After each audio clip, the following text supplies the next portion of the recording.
y me Sí, ven la cara más o menos. sí. Bueno, entonces, pues bueno, primera vez que estoy en un conversatorio de estos, yo los llamo así porque la idea es que participemos pues todos los que estamos o la mayor cantidad de personas, ¿no? Pero quiero que ustedes me cuenten un poquito la metodología que han usado Ujú. para que adaptemos la nuestra de hoy, a ver cómo lo hacemos. Claro, doctor.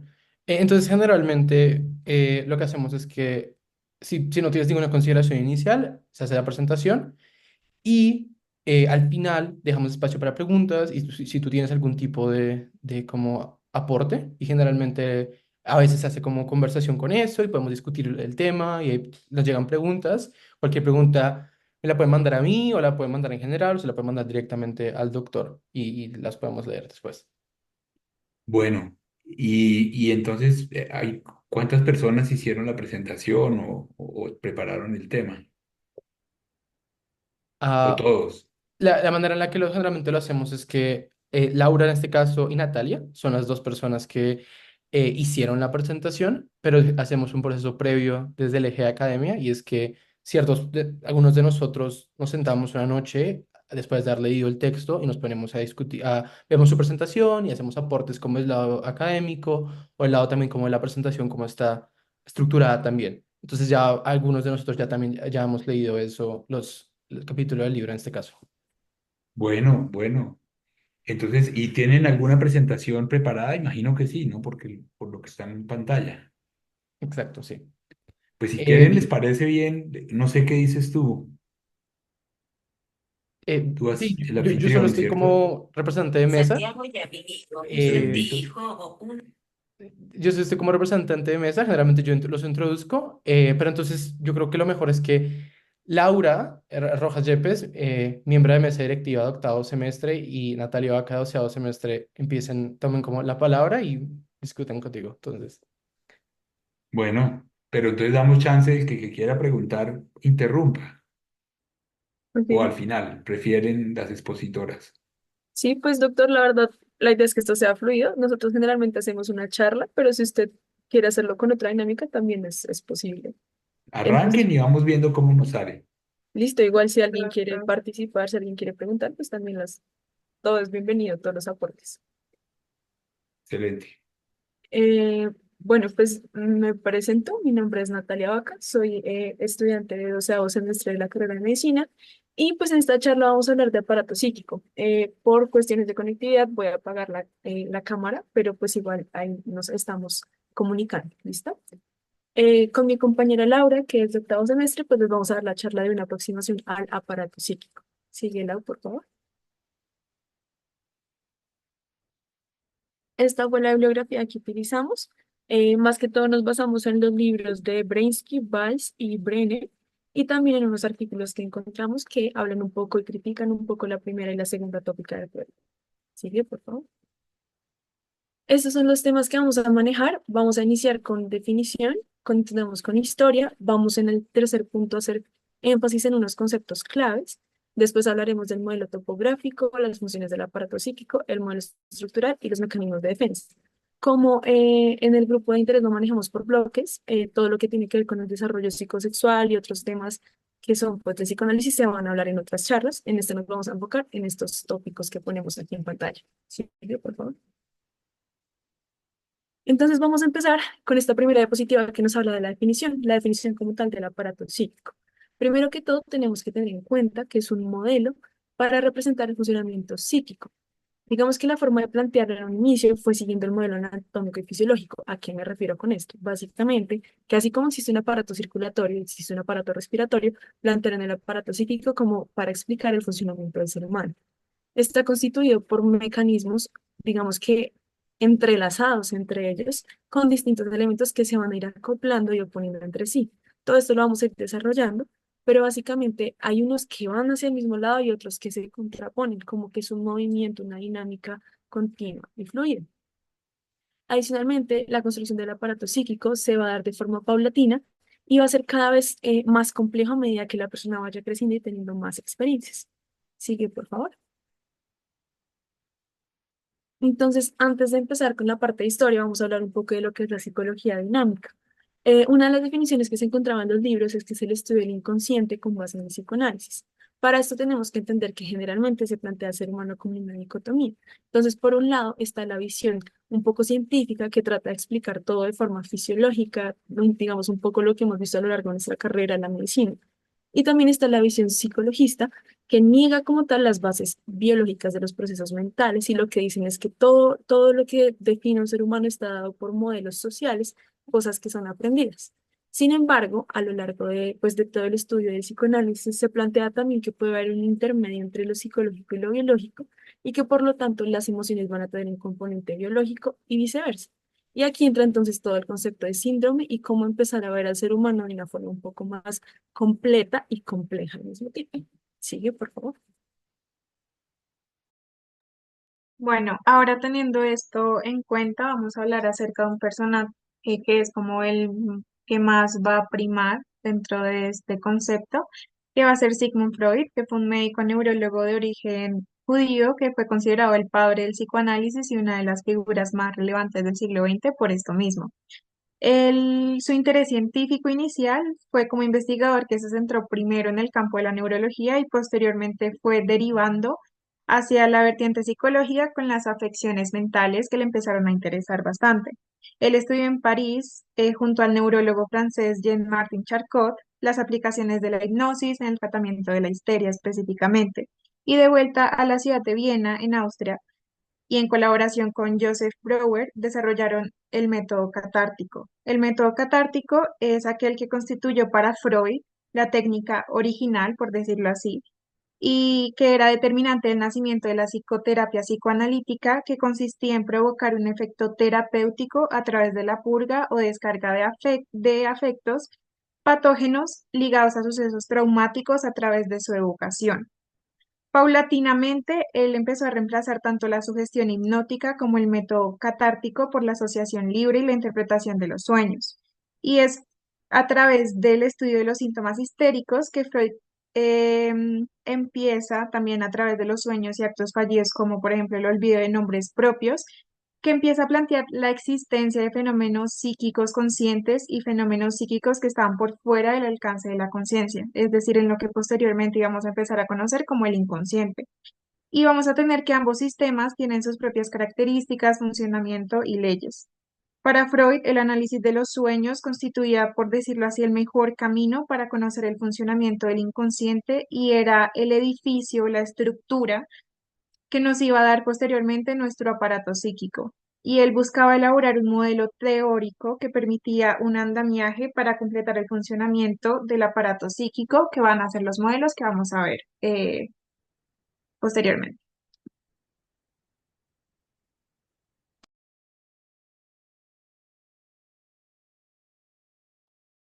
Bueno, entonces vamos a empezar con todo lo que son los conceptos básicos para poder ya abordar como tal los modelos.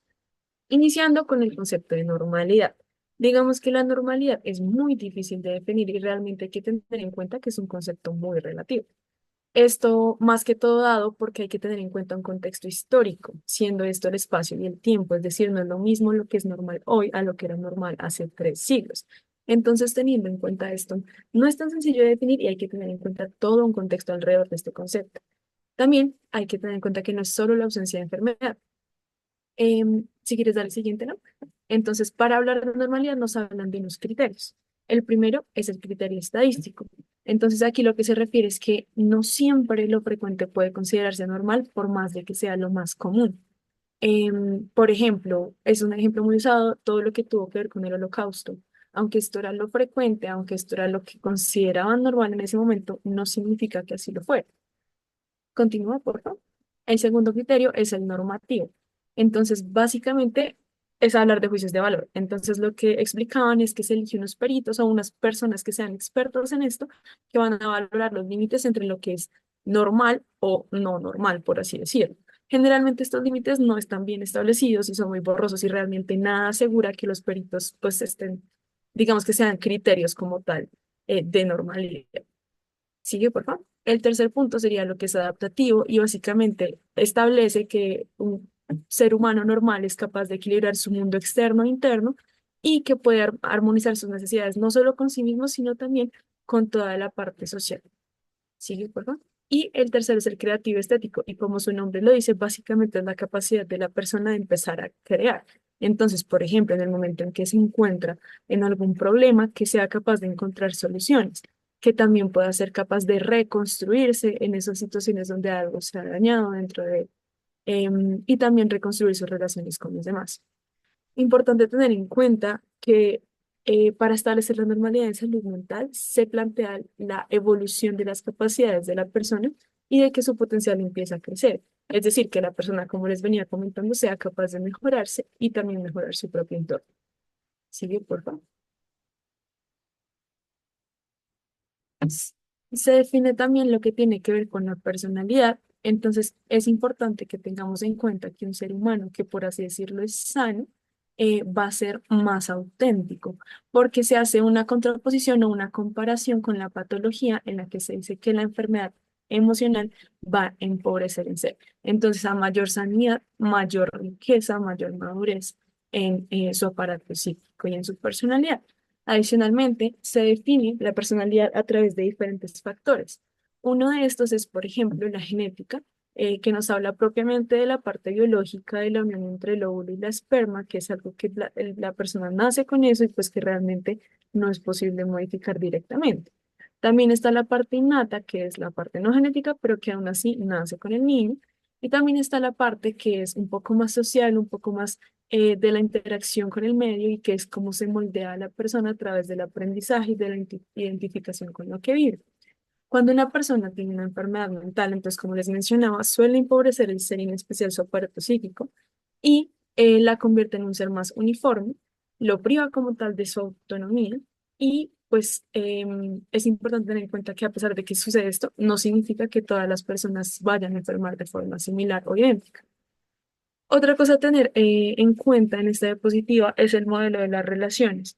Esto lo que quiere decir es que la persona, aparte de la personalidad, a medida de que crezca, va a establecer relaciones interpersonales y va a tener unos patrones de interacción basados en las primeras relaciones que tuvo en su infancia, que sí se pueden ir modificando a través de vivencias posteriores, pero pues que inicialmente va a tener esta base de lo que vivió en su infancia. Em, y otra cosa que se ve mucho en los pacientes, de hecho, que esto me parece muy interesante porque muchas veces se habla como de esa seguridad que tienen las personas y esto tiene una base fundamental en la relación satisfactoria que tuvo la persona en su infancia con sus figuras cuidadoras principales, por así decirlo. Sigue. Otros conceptos importantes antes de hablar como tal de los modelos son lo que es el punto de vista dinámico y el punto de vista económico. Respecto al punto de vista dinámico, vamos a hablar que es básicamente lo que les mencionaba al comienzo de la definición de un fluir contradictorio de fuerzas que por este fluir contradictorio se va a generar un conflicto en la persona. Y esto se va a manifestar de muchas formas que vamos a ir viendo.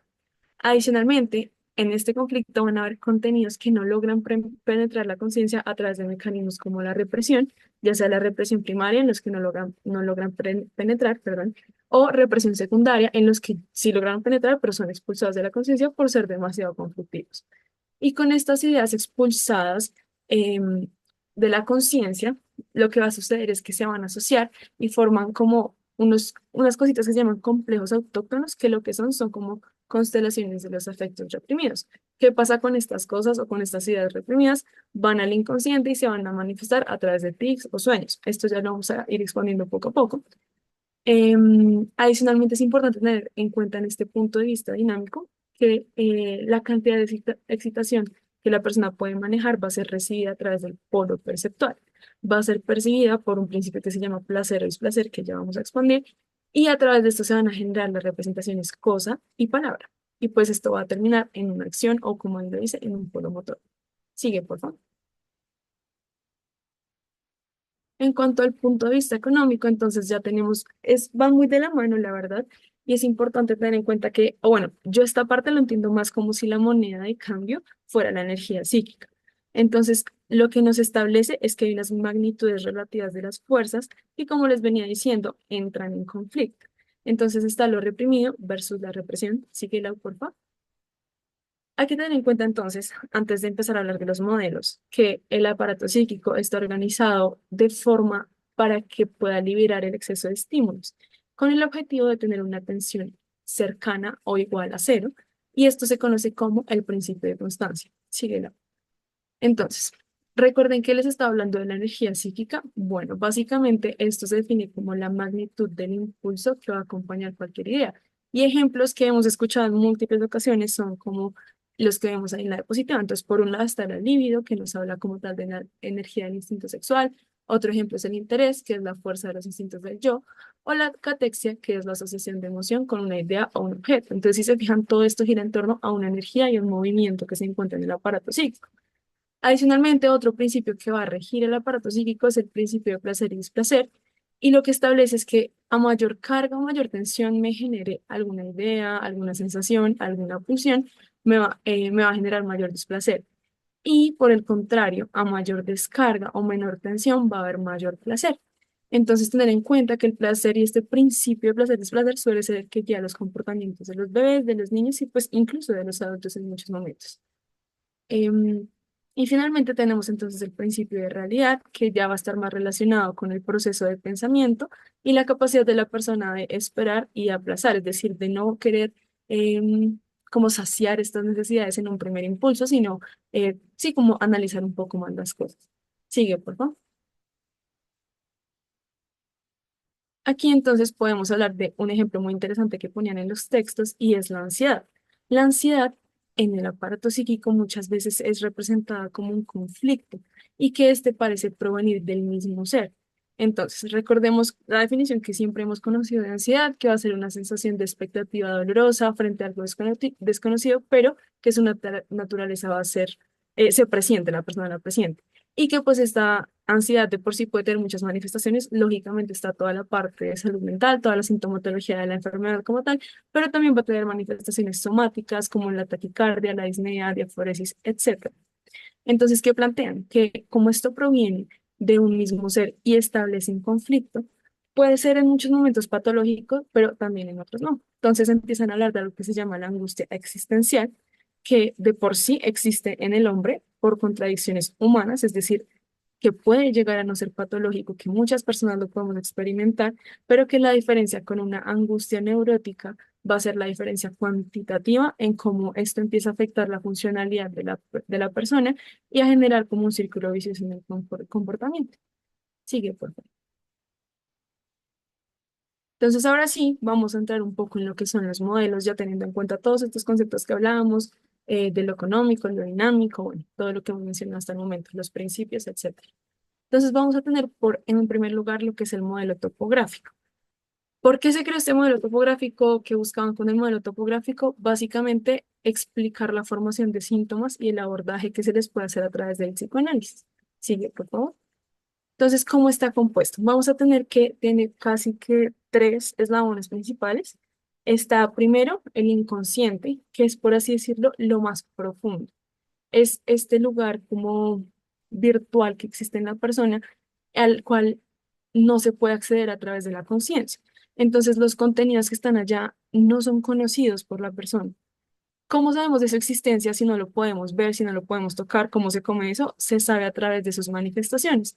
Entonces aquí entra lo que veníamos mencionando, de que hay manifestaciones como que se van escapando del inconsciente a través de lapsus, actos fallidos, en manifestaciones como el arte, los sueños, los cuentos e incluso la enfermedad mental. ¿Qué sucede? Los contenidos que se encuentran en el inconsciente han sido reprimidos por este mecanismo de defensa, la represión. Tener en cuenta también que en el modelo topográfico el inconsciente va a ser esta sede de deseos infantiles y que se va a ver a través del proceso primario. O sea, el idioma del inconsciente va a ser el proceso primario, ya vamos a hablar un poco más del proceso primario, y que para poder, digamos que volverse consciente tiene que atravesar dos censuras, la censura que tiene que pasar al preconsciente y la censura que tendría que pasar del preconsciente al consciente. Entonces, para que se acuerden del inconsciente, les puse como este ojito ahí, como censurado, para que recuerden que es algo a lo cual no se puede ver, a lo cual no se puede acceder de forma tan sencilla. Sigue, por favor. En este mismo modelo topográfico, entonces tenemos como una segunda escalerita, por así decirlo, que es el preconsciente. Básicamente yo lo entiendo como un colador.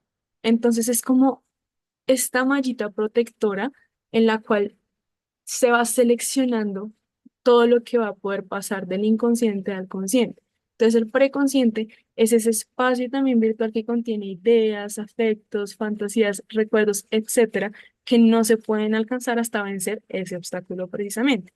Hay contenidos más profundos que son más difíciles de alcanzar y hay otros un poco más superficiales.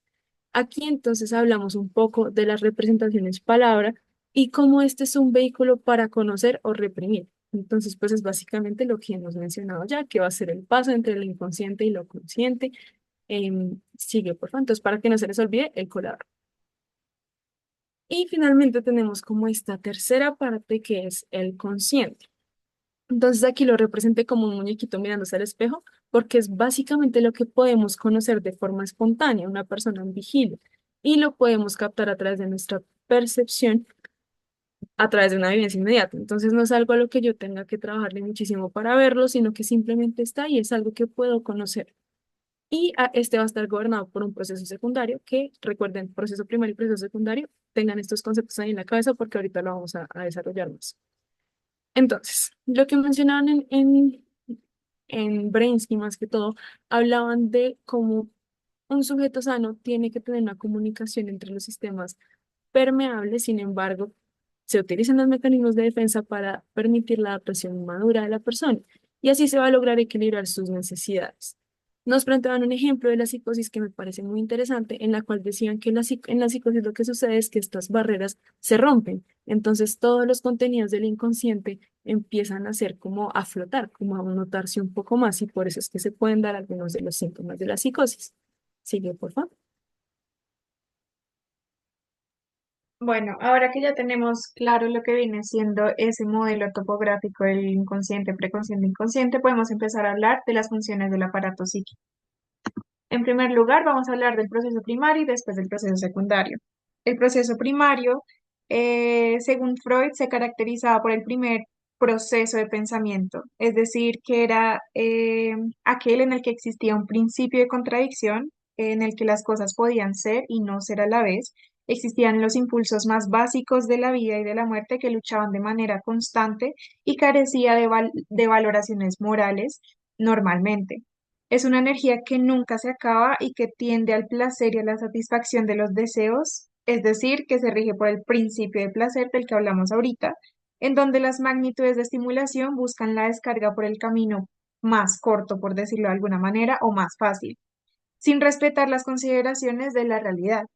Algunas de sus características es que se caracteriza en el sistema inconsciente, es decir, todo aquel contenido mental que no se encuentra en la conciencia y al que al sujeto únicamente puede acceder con dificultad. Em, Aquí podemos encontrar los deseos, los instintos y los recuerdos que el sujeto va a reprimir porque le resultan inaceptables fundamentalmente a causa de sus propias valoraciones morales y va a ser la capa más profunda de la mente y se va a identificar en gran medida con el ello. Es aquí donde vamos a ver que el sujeto lo que va a hacer es que se va a dejar regir sus acciones y su vida dentro de este proceso primario por este sistema inconsciente, por los deseos, los instintos y lo más primitivo que pues hay en él. En segundo lugar, también este proceso está regido por el principio del placer, que es uno de los dos principios que según Freud regían el funcionamiento mental, y el conjunto de la actividad psíquica tenía por finalidad evitar el displacer y procurar siempre el placer, constituyendo así un principio económico. Otra característica es que apunta a la identidad perceptiva, busca la rápida descarga de la excitación psíquica, tiende a la inmediatez de la satisfacción, no rige el principio de no contradicción y opera la simultaneidad, es atemporal y aespacial. Algunos de los mecanismos de defensa más involucrados en este proceso va a ser el proceso el mecanismo de condensación y de desplazamiento. El mecanismo de condensación es un mecanismo por el cual ciertos elementos del inconsciente, que va a ser nuestro contenido latente, se va a reunir en una sola imagen o objeto durante el sueño y va a consistir en la concentración de varios significados en un único símbolo. El desplazamiento es otro mecanismo por el cual la carga de una representación que resulta no tolerada bajo ningún concepto por el individuo se va a desplazar a otra carga distinta y va a sustituir esa representación que no fue tolerada, colocando una carga energética en otro lugar para facilitar que el sujeto pueda aceptar un poco toda la insatisfacción que le está generando esa situación. Entonces, básicamente lo que va a hacer es la redirección de un impulso hacia una persona u objeto que no tienen relación. Es decir, un ejemplo puede ser que alguien que se siente frustrado con su jefe procede a golpear un objeto que tenga cerca o a tirar algo cuando éste no tiene ningún tipo de relación con la situación que acaba de experimentar. El proceso secundario, al contrario, se caracteriza en el plano económico por estar ligado y por tener un control del flujo energético sometido al principio de la realidad. El sistema preconsciente y consciente va a ser el lugar en donde estos procesos secundarios van a tomar lugar y vamos a tener que este sistema de preconsciente consciente van a ser el verdadero soporte del pensamiento lógico y de la acción controlada. Algunas de sus características es que, pues como dije anteriormente, se encuentra en el sistema preconsciente, que va a ser el nivel más cercano a la conciencia y pues están relacionados entre sí, ya que disponen de cierta movilidad al momento en que intentamos evocar algún recuerdo, algún sentimiento o algún pensamiento. Este nivel está formado por sentimientos, fantasías, pensamientos, vivencias que no están presentes en la conciencia, pero que pueden hacerse presentes en cualquier momento. En segundo lugar, otra característica es que lo rige el principio de la realidad. Este es el principio regulador del funcionamiento psíquico y va a aparecer como una modificación del principio del placer, que en los comienzos ese es el que domina. Su instauración corresponde a una serie de interacciones que debe experimentar el aparato psíquico, un desarrollo de las funciones conscientes, de la atención, del juicio, memoria y sustitución de la descarga motriz por una acción que va a estar encaminada a lograr una transformación apropiada de la realidad o un nacimiento del pensamiento. Aunque el principio de realidad nos va a asegurar la obtención de la satisfacción en el plano real, el principio de placer continúa imperando en todo un campo de actividades psíquicas que va a funcionar según las leyes del proceso primario en el inconsciente. Otra característica es que apunta a la identidad del pensamiento, en donde vamos a tener que el proceso secundario busca la identidad del pensamiento. El pensamiento debería interesarse en las vías de unión entre las representaciones sin dejarse engañar por su intensidad. Este proceso va a cumplir la función reguladora en nosotros, en nuestra mente, que se va a volver posible por la sustitución del yo, cuyo principal papel va a consistir en inhibir al proceso primario. También vamos a tener que inhibir la descarga, posponer placer y aplazar la satisfacción. La búsqueda de la satisfacción ya no se efectúa por los caminos más cortos en sí, sino que empiezan a pensar de una manera mucho más racional y teniendo en cuenta el plano real y el principio de la realidad para poder tomar decisiones no solamente basadas en ese impulso de placer, sino que buscando el placer, pero en una medida en la que no afecte el principio de realidad que estamos teniendo aquí presente. Para operar con las categorías de tiempo y espacio, prima la valoración moral de las situaciones en todos los casos, se minimizan los mecanismos de condensación y de desplazamiento porque el pensar se interesa por las vías de conexión entre las representaciones, básicamente. Señor doctor, si quiere, puede participar. Doc tiene el micrófono cerrado.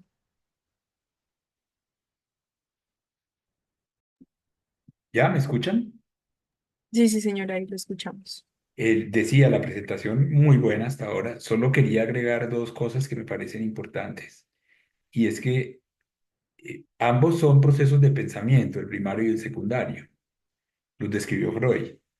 ¿Por qué les puso esos apellidos? El primario, porque aparece primero en la vida del niño también. Y porque, como el nombre lo dice, es mucho menos elaborado que el secundario. Pero en lo que quiero hacer énfasis, para que lo entiendan mejor, es que el proceso primario es el que predomina en los fenómenos oníricos, o sea, en los sueños. Por eso los sueños a uno siempre le parecen tan raros. Cuando uno los cuenta a alguien, no entiende nada, aparece una cantidad de escenas.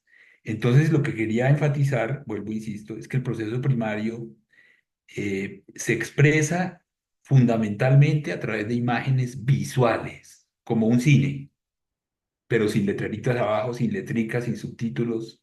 Uno cuando está soñando lo que ve son imágenes. El proceso secundario, como está funcionando de acuerdo con el principio de realidad, el primario no, el primario funciona con el principio del placer-displacer, lo llamó Freud. El secundario es mucho más elaborado. El secundario funciona sobre todo con imágenes verbales, que es más evolucionado. Quiere decir también que muy probablemente los que somos aficionados a las teorías evolucionistas del ser humano, pues coincidimos en que probablemente la primera forma de comunicación entre los seres humanos fue con proceso primario, o sea, a través de imágenes visuales. Hacían dibujitos en la tierra o en fin. El secundario ya recurre mucho más a lo que estamos haciendo ahorita, que es lo verbal, que puede ser o verbal escrito, como está ahorita, o verbal oral también cuando está uno hablando. Entonces, la diferencia que quería hacer es eso, que es básicamente en el proceso primario todas las expresiones o la gran mayoría son por imágenes visuales, son por foticos, digamos, para que ustedes lo entiendan mejor, ¿no? Un sueño, uno no sueña con letricas, ni con un relato, ni con letricas que le van pasando en la imagen de la pantalla del sueño, no. Uno sueña es con imágenes. Ya después, cuando uno traduce ese evento del pensamiento que está expresado en proceso primario al proceso secundario, que es labor del psicoanalista, junto con el paciente, entonces se le puede dar un sentido coherente al sueño y es cuando uno los puede entender. Hay muchos sueños, pero el más sencillo, quizás uno que siempre uno expone para ejemplificar esto, que es unos sueños especiales que se llamaron sueños de satisfacción de deseos. Entonces, el niñito quiere una bicicleta, por ejemplo, y ama su bicicleta y la desea con todo el corazón, pero todavía no se le puede comprar. Entonces, el muchachito solo funciona hasta cierta edad con proceso primario. Él solo tiene la imagen de la bicicleta, él no sabe nada del dinero, ni de si hay que pagar, ni dónde se consiguen. Entonces, él solo tiene la imagen.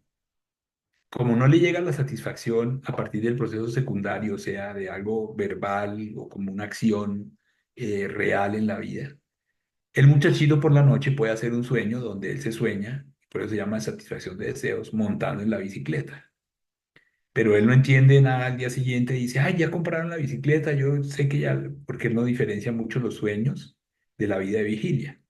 Pero ya cuando lo pone en verbo, ya el pelado está empezando a utilizar el proceso secundario. Esa era la aclaración que quería hacer, que en el primario se funciona sobre todo con imágenes visuales, pueden ser auditivas, pero esencialmente visuales, como en los sueños. Y en cambio, en el proceso secundario se funciona, como tú dijiste, con el pensamiento racional, lógico, que se ciñe a unas leyes de la lógica aristotélica, que no vamos a entrar en eso ahorita, y que tiene unas características como tú bien las mencionas ahorita, ¿no?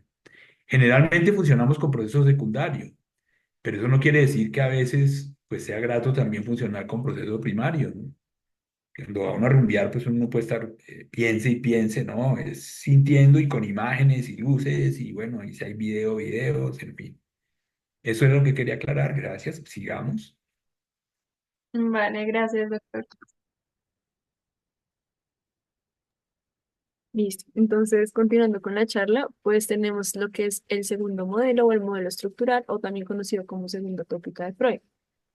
Básicamente se desarrolla ya que el primero dice, sí, así es, pero me falta, todavía me falta para poder explicar un poco más el aparato psíquico. Entonces, partiendo de esto, se desarrolla el modelo estructural. Sigue, por favor. Entonces, bueno, similar al modelo topográfico va a estar constituido por tres eslabones principales. Sigue, sigue. El ello, como tal, sigue otra vez.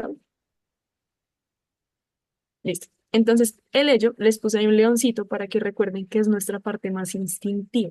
Entonces, es donde están las pulsiones provenientes del cuerpo. De aquí van a provenir muchísimas pulsiones que, pues, si bien recuerdan, las pulsiones van a ser como esas fuerzas derivadas de las tensiones en el ser humano y las necesidades propiamente del ello.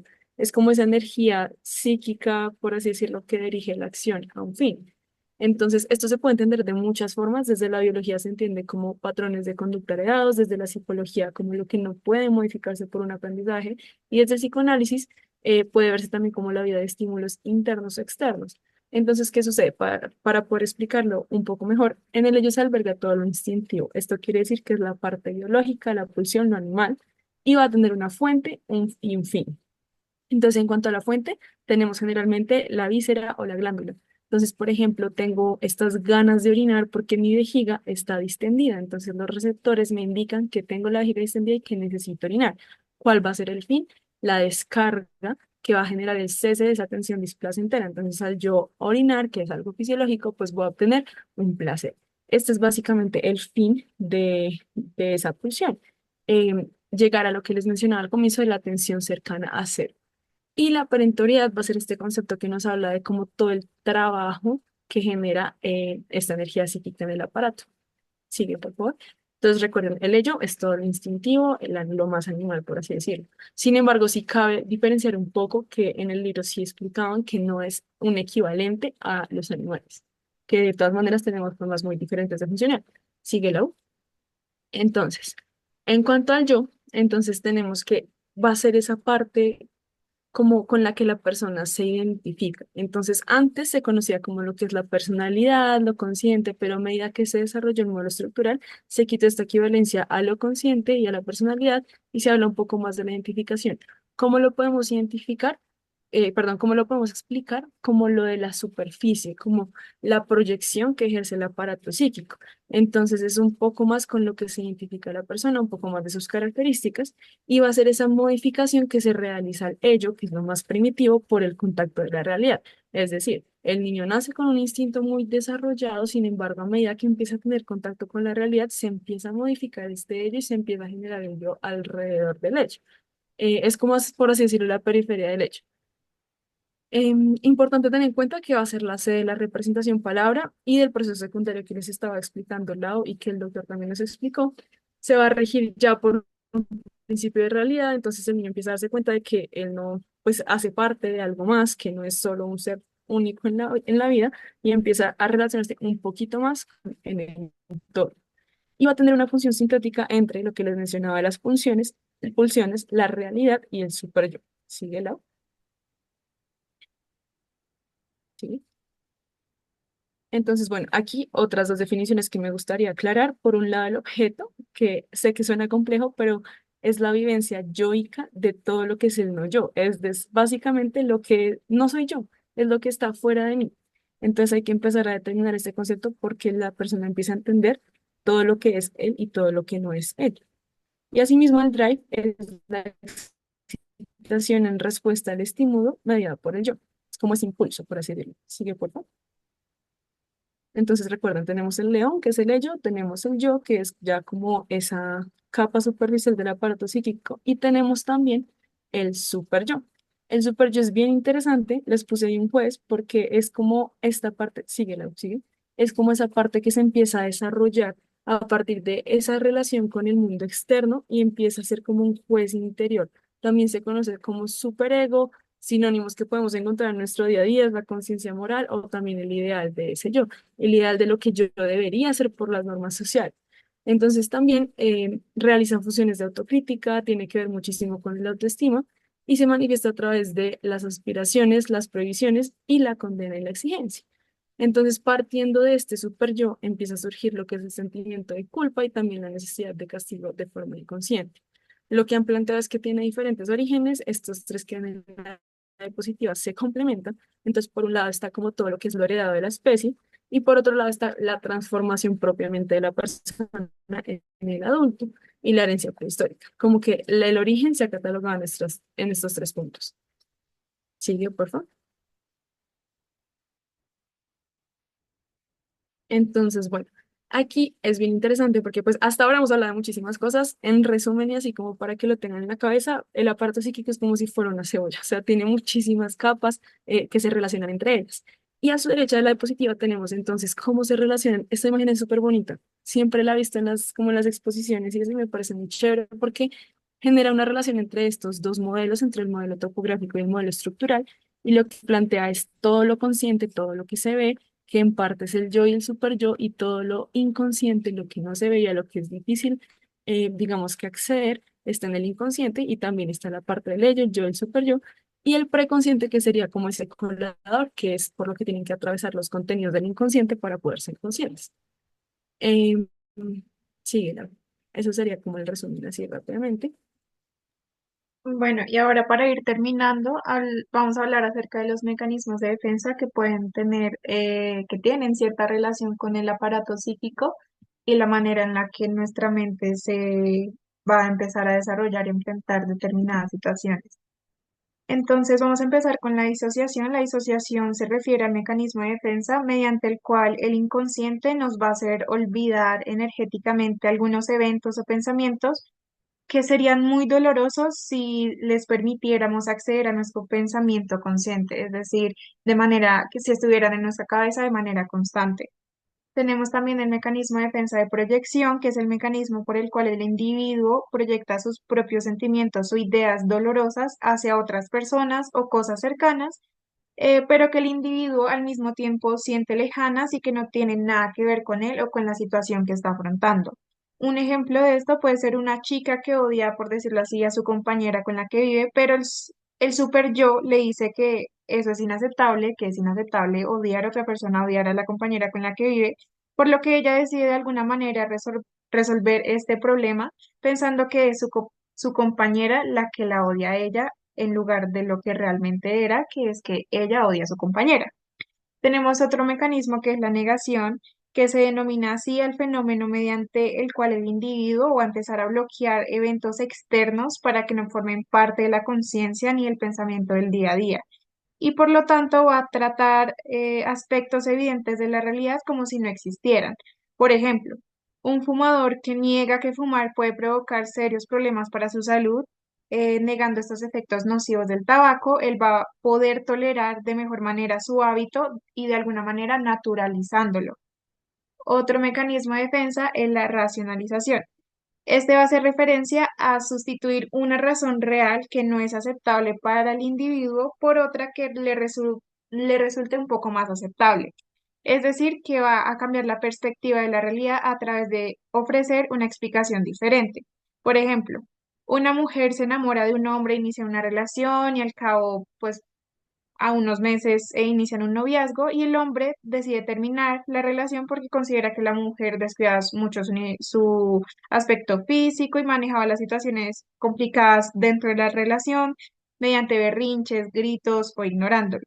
Sin embargo, ante esta situación, la mujer, lo que ella decide decirse a ella misma y a los demás cuando le preguntan por qué terminó la relación, lo que ella contesta es que ella siempre supo que ese hombre era un perdedor que no la merecía, que no hacía nada por su vida, entre otras cosas, porque esa es una realidad que de alguna manera le resulta más fácil creer y afrontar. Tenemos otros mecanismos de defensa como la represión, que es el primer mecanismo descubierto por Freud, y va a hacer referencia al proceso por el cual el yo va a borrar eventos y pensamientos que serían dolorosos si se mantuvieran en en el nivel consciente, ya que la satisfacción de la pulsión reprimida va a resultar inconciliable con otras exigencias del super yo o de la misma realidad. Otro mecanismo es lo que es la supresión. La supresión es un mecanismo adaptativo o una estrategia de afrontamiento en el cual deseos, impulsos o ideas van a estar mantenidas a raya sin utilizar el mecanismo de represión. En el caso del mecanismo de sublimación, vamos a tener que se va a mudar el fin pulsional hacia una actividad desexualizada, intentando su realización, por ejemplo, mediante tareas que sean aceptables socialmente o que tengan algún prestigio a nivel de la sociedad. Por ejemplo, mediante el arte, la religión, la ciencia, la política o la tecnología. También tenemos el mecanismo de defensa de la regresión, que es el retorno a un funcionamiento mental de un nivel anterior. Va a hacer referencia a cualquier retroceso a situaciones o hábitos anteriores y un retorno a los patrones de comportamiento más inmaduros. Un ejemplo es un adolescente al que no se le permite ir un fin de semana a la casa de un amigo y este reacciona con un berrinche y grita delante de sus padres como si fuera un niño pequeño todavía. Entonces, estos son básicamente algunos, hay más mecanismos de defensa de los que nos ha hablado Freud y que hemos podido aprender. mediante lo que es el aparato psíquico y el psicoanálisis. Y esperamos que les haya gustado esta aproximación pues a lo que es tan extenso como el aparato psíquico. Muchas gracias. Gracias, niñas, a ustedes. ¿Me escuchan? Sí, sí, señora, Sí, ahí les- señor. Pues muy buena la presentación. Ya me habían advertido que estaban haciendo presentaciones muy buenas, entonces que estuviera pilas. Es mucha información, muchísima información, porque prácticamente en estos minuticos no solo hablaron del aparato mental, sino que casi que mencionaron puntos que están en todas las teorías freudianas, ¿no? Y Freud, pues Freud se dedicó, pues primero a sus pacientes, pero fue un gran lector y un gran escritor. Entonces escribió mucho, mucho, mucho. La obra de Freud, leerla completa, pues toma muchísimo tiempo, ¿no? Además que como él tuvo una época en que se dedicó mucho más a la neurología y escribió unos artículos que son súper densos, casi nadie los lee hoy día. Hay uno que se llama Proyecto de una psicología para neurólogos, pero eso lo entiende Freud y su señora madre, porque es un enredo complicadísimo de leer, ¿no? Y tiene más valor histórico. Em, Dentro de todo esto, ustedes que leyeron el tema y ya vi las fuentes, está claramente explicado un término que hay que conocer y que tiene que ver con la posibilidad de describir un fenómeno psíquico desde por lo menos tres puntos de vista clínicos distintos, y eso se le conoce con el nombre de metapsicología freudiana. Entonces, la metapsicología freudiana, si le llegan a preguntar en alguna parte, algún examen, alguna cosa, no es como la metafísica, más allá de la física. El prefijo meta en psicoanálisis, metapsicología freudiana, hace referencia al planteamiento que hizo Freud de que un fenómeno psíquico debe ser descrito por lo menos de tres maneras distintas, y por eso él tocó los puntos eh, de su primera teoría del aparato mental, su primer modelo del aparato mental, desde tres puntos de vista, ¿no? El tópico, el dinámico y el económico. Entonces, para hablar de metapsicología en Freud, hay que referirse a los puntos de vista tópico, dinámico y económico. Esa teoría que primero dividió la mente o hizo un modelo mental para tratar de entender cómo funcionamos, pues dividió la mente básicamente, como el nombre lo dice, como en una especie de espacios para no entenderlos, ¿no? Lo consciente, lo inconsciente y lo preconsciente. Haciendo una pequeña recapitulación en palabras de pronto más coloquiales y sencillas para facilitar la comprensión, lo inconsciente es todo lo que tenemos por dentro, pero que no sabemos que lo tenemos. Da expresiones a veces sintomáticas, pero a veces pueden ser simplemente malestares que tiene uno y uno no sabe bien por qué. Eh, Hay personas que a veces pueden hacer un comentario que aparentemente es algo amoroso, pero uno siente que lleva el venenito por debajo, ¿no? No sabe uno bien qué es, pero uno sí dice, uy, esta me tiene o una envidia, o este me tiene rabia, o este. Entonces uno alcanza a percibir esa contradicción, pero no se alcanza a dar cuenta de que lo que hay en lo inconsciente de esa persona es justamente el pedazo agresivo que está reprimido porque le tiene también cariño a uno, porque le tiene respeto, porque le da pena, porque uno es una figura de autoridad, en fin, por muchas razones. Entonces la represión es la que hace que tengamos cosas dentro de nosotros que nosotros mismos no sabemos. Se pueden descubrir a veces por uno mismo, uno cae en cuenta. Y cae en cuenta, por ejemplo, uy, sí, yo a veces no entiendo por qué con mi mamá soy tan agresivo a veces, por ejemplo. Me dice algo y estoy como un fosforito. Y uno no sabe bien por qué es, ¿no? Porque la mamá puede ser muy amorosa. A veces también eso puede ayudar a explicar por qué uno a veces tiene estados emocionales que no logra entender y que están cargados de displacer. Solo con la ayuda de alguien que trate de ponerle palabras verbales a ese malestar, uno logra descubrir el origen del malestar. Un ejemplo. A veces el fenómeno sintomático que uno ve en la persona es que está irritable. Y uno dice, pero si yo lo conozco, es mi pareja hace rato y no sé qué. Pero sí lleva 15 días súper irritable y no le puedo decir nada porque por todo se enfurece. Y cuando uno conoce un poquito más de psiquiatría, salud mental y psicoanálisis, pues uno sabe que con frecuencia la persona que no ha sido así, pero que está pasando por una época de irritabilidad, muy probablemente lo que esconde detrás es una depresión. Y ahí viene el mecanismo de defensa, como decías tú, una de las expositoras, que puede ser la negación. Entonces, decir, yo, agresividad contigo, no, en lo más mínimo. Lo he visto mucho porque uno esto lo, digamos que lo entiende mejor cuando uno ve pacientes, ¿no? Esto aquí es una teoría muy grande y en muchas cosas complejas, pero cuando uno ve pacientes va entendiendo mucho más claramente esto, ¿no? Entonces, uno de mis pacientes me decía ayer,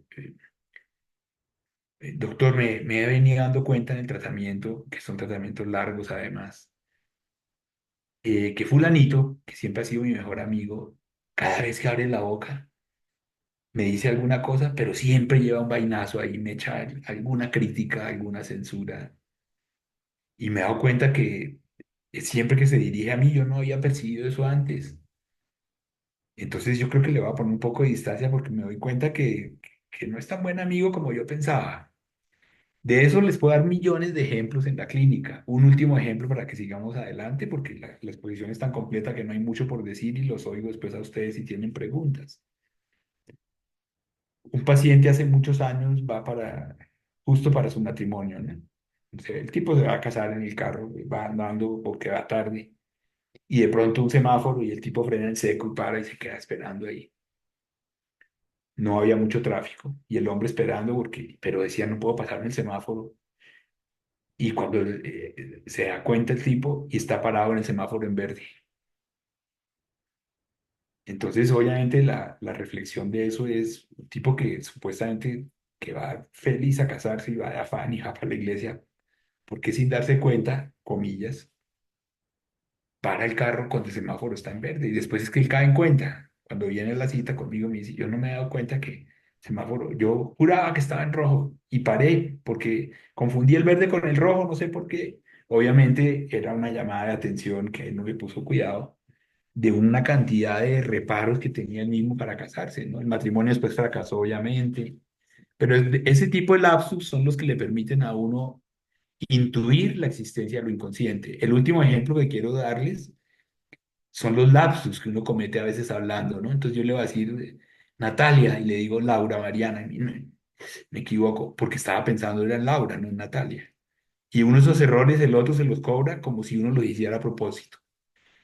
¿Cómo se muestra ahí la existencia de lo inconsciente? Que lo que uno tenía en ese momento verdaderamente en lo inconsciente era el nombre de Laura y no el de Natalia. Por más que yo esté con Natalia en ese momento. Y queda uno pésimo, ¿no? Se le da uno, después pasan unas vergüenzas porque, uy, me equivoqué de nombre, qué pena. Es porque lo inconsciente está en otra dirección. Una paciente que tuve también hace mucho tiempo le prohibió al esposo que le diera regalos costosos porque todos los botaba. Si le daba anillos de fantasía, eso sí los conservaba, pero si era un anillo con alguna piedra preciosa o alguna joya, ella las botaba. Y alguna vez hablando con ella, pues en alguna cita me dijo que, porque siempre me hablaba pues del matrimonio mal y que le iba mal y se quejaba el tipo. Y en algún momento pues surgió el tema del divorcio, ¿no? Y ella me dijo, pero ¿para qué me divorcio si finalmente las relaciones terminan siendo iguales todas? Entonces mejor me quedo con este que ya conozco. Lo único es que sí le prohibí que me volviera a dar regalos caros. Entonces, ustedes mencionaron algo que también es muy importante y que hace parte de la teoría freudiana como esencia de lo que es un ser humano, ¿no? Y es que somos siempre por dentro sujetos de contradicciones, ¿no? El que puede pensar tiene contradicciones por dentro. La más sencilla contradicción es una de las que ustedes hablaron y que se llama ambivalencia, y es sentir amor y odio. El problema es cuando siente uno el amor y el odio al mismo tiempo hacia la misma persona, que eso también es importante resaltarlo. Freud a los destinos de los instintos para su descarga los llamaba los objetos. Un objeto podía ser una planta, podía ser un video porno, podía ser una persona imaginaria, podía ser cualquiera, cualquier instrumento que sirviera para descargar el instinto era el objeto. Entonces el objeto puede ser objeto de deseo, objeto de odio. Bueno, los objetos son a través de los cuales se descargan los instintos. Mecanismos de defensa, hay más de 100 descritos, ¿no?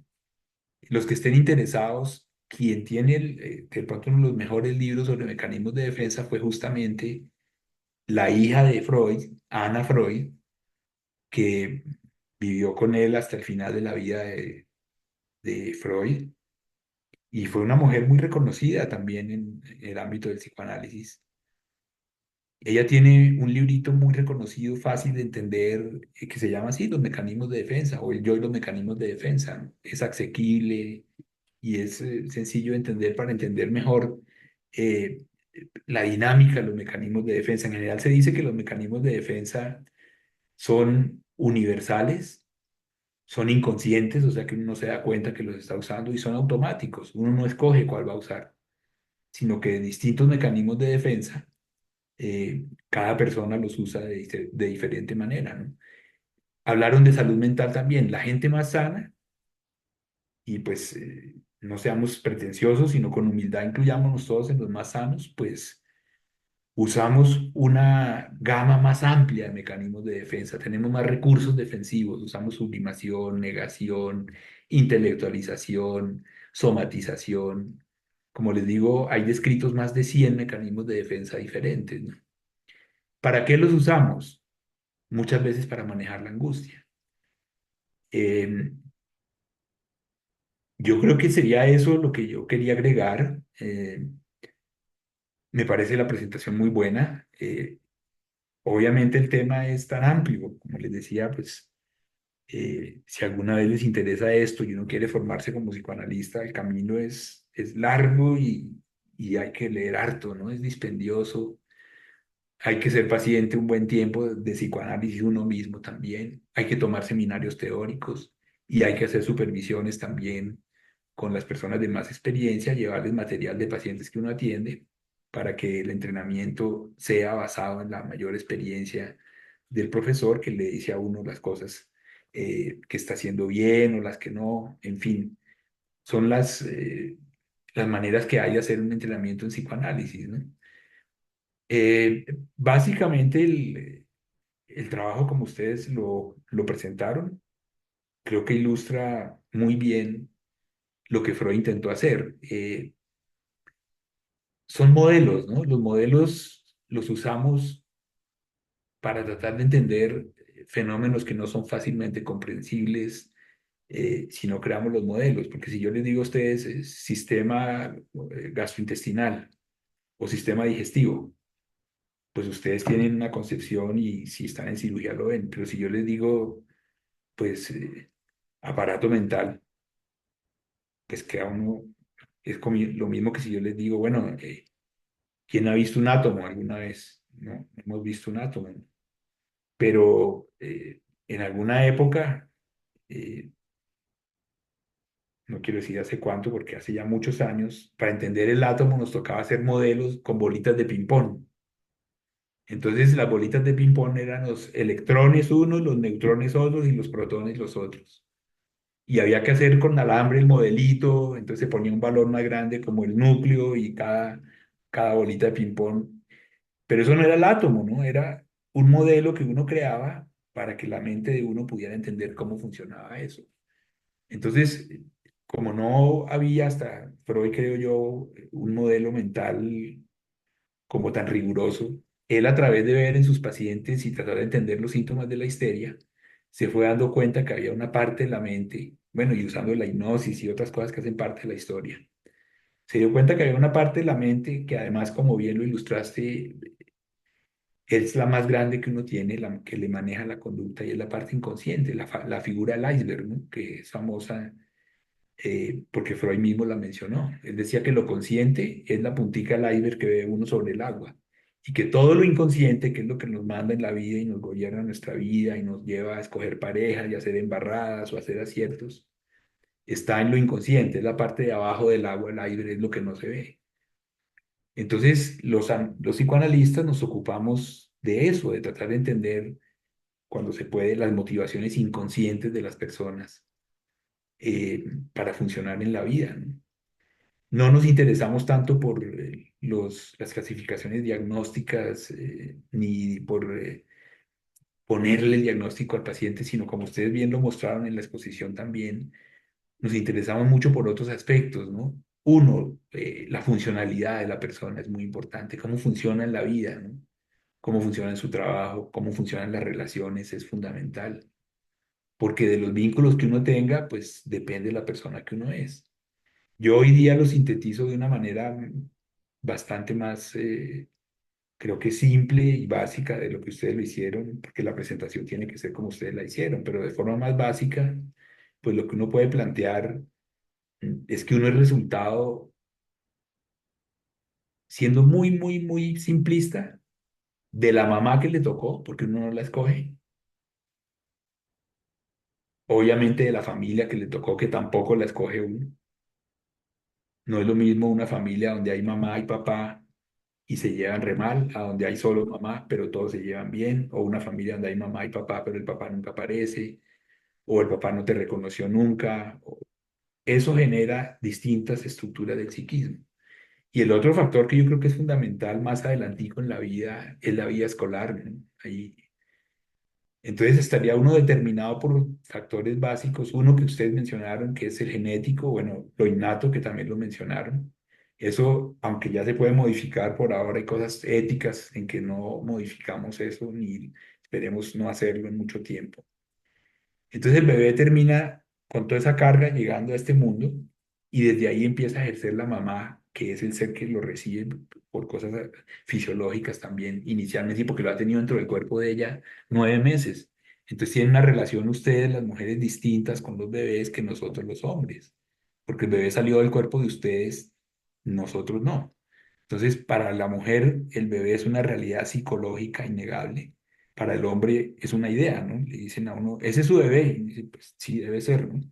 Como un acto de fe, más bien. O bueno, hoy con pruebas de DNA, pero uno de hombre le toma unos días introyectar, es otra palabra de un mecanismo de defensa, meter dentro de la mente de uno la imagen de que ese bebé que está ahí es el hijo de uno. Ustedes llevan construyendo una relación con él incluso desde antes de la concepción, ¿no? Y construyen esa relación todo el embarazo y después siguen, ¿no? No quiero solo hablar yo ahora, entonces estoy dispuesto a escucharlos, lo que quieran preguntar, las dudas que tengan. De esto vamos a ver mucho más. Bueno, los que les guste esto, pues van a tener ocasión de verlo más adelante. Mm, en internado pueden pedir una electiva, si no estoy mal, en Clínica La Paz la hacen. Eh, en fin, el que le guste esta área, pues ustedes también dividieron en una parte orgánica y otra que ya no es tan clasificable en lo orgánico, que sería la parte mental, porque no todo lo mental todavía hemos podido encontrar la representación en el cerebro, por ejemplo. No sabemos dónde queda el núcleo del aburrimiento, por ejemplo, dónde queda cuando uno está aburrido y en qué parte del cerebro busca eso, ¿no? O dicen que todo está en la amígdala, pero yo me pregunto, el centro de la culpa, ¿dónde está? De los remordimientos. Y uno se puede morir de la culpa, ¿no? Con nadie. Entonces, los escucho si tienen dudas, preguntas, aportes que quieran hacer.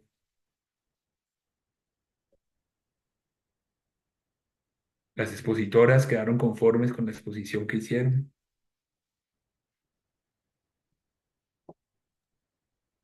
Sí, doctor. Pues yo tenía una duda. Es Qué que bueno. nosotros en clínica tuvimos una paciente que somatizaba muchísimo y el doctor decía que era porque ella no podía llevar lo del proceso primario a un proceso secundario, pero no me queda muy claro cómo eso, cómo funcionaba.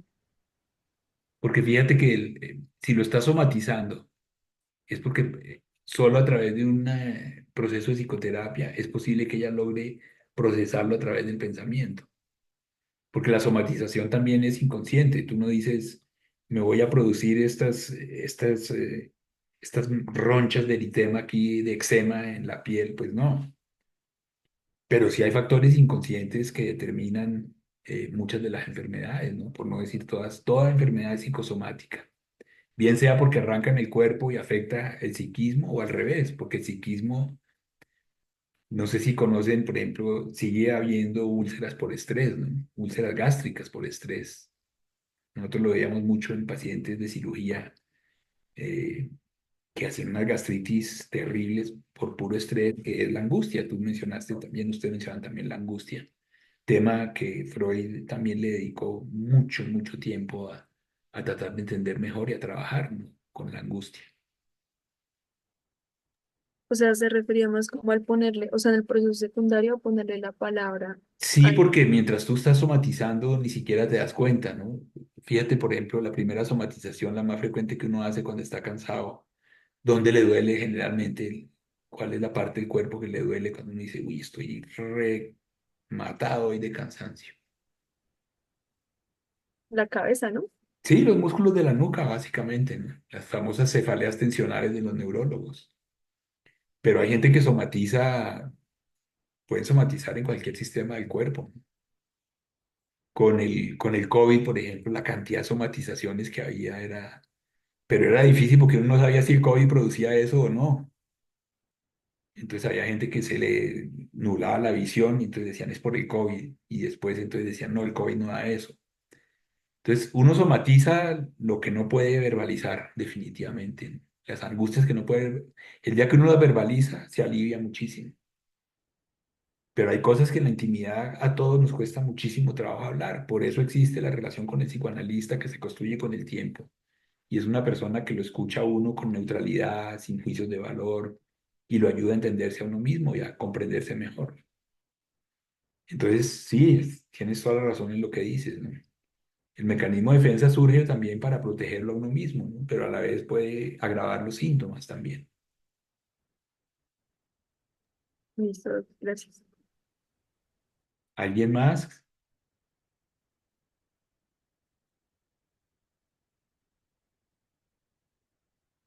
Fátima, te oímos.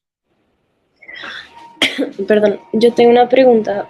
Em, Cuando los mecanismos de, ¿Defensa? sí, de defensa están muy, muy, muy arraigados, ¿sí?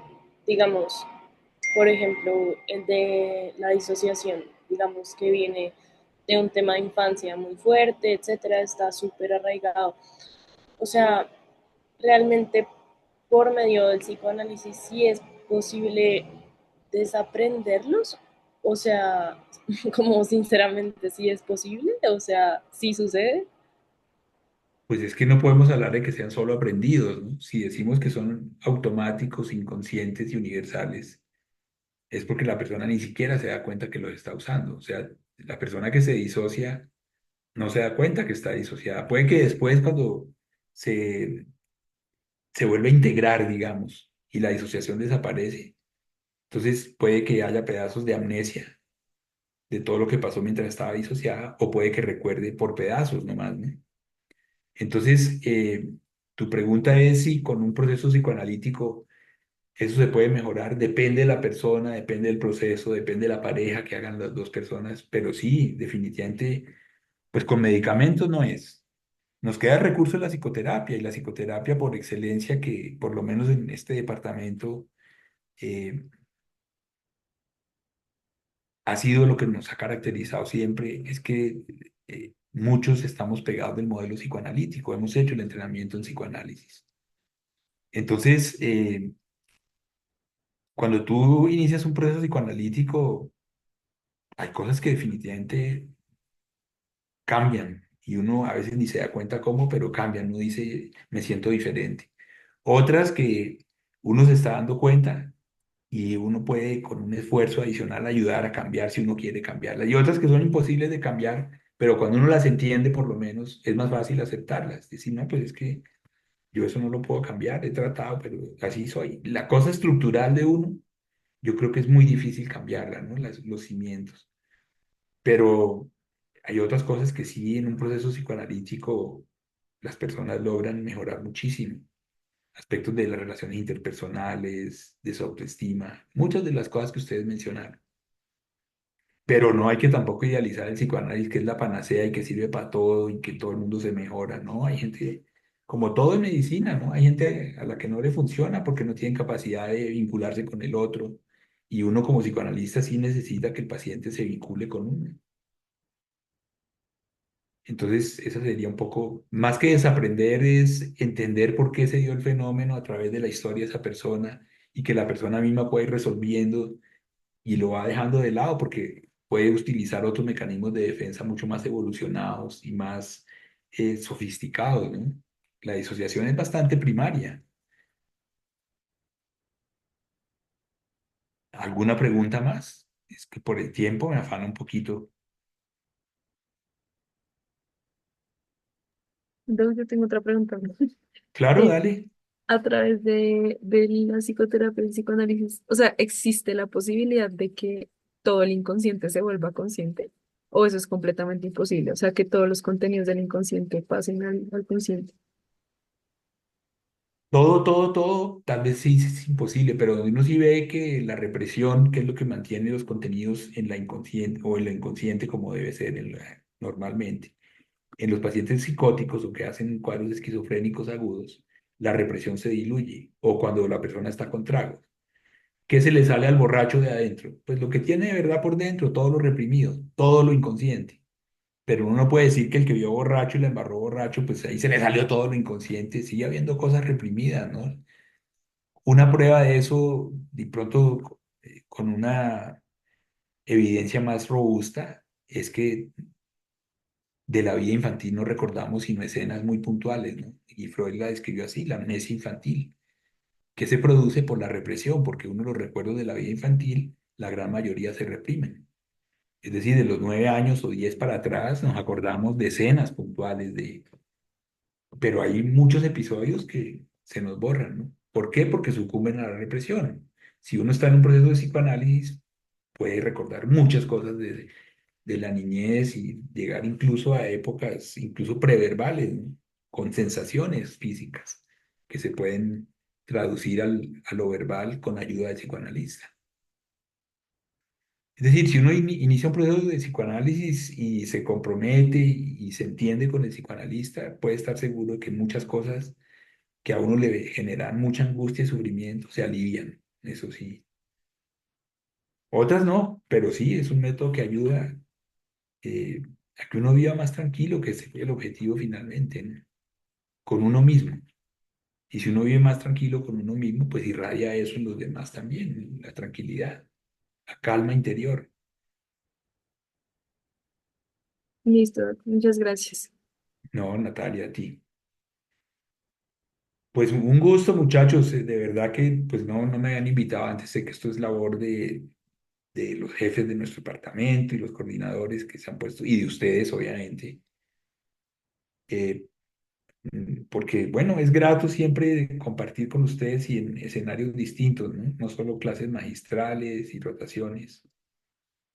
Y este modelo me parece chévere porque las dos personas que preparan, pues lo hacen a conciencia, consiguieron muy buena bibliografía actualizada y la que no está actualizada, pues siguen siendo textos básicos para el que se inician estas líneas del psicoanálisis. El que le llame la atención, pues material es lo que hay para leer y para aprender, ¿no?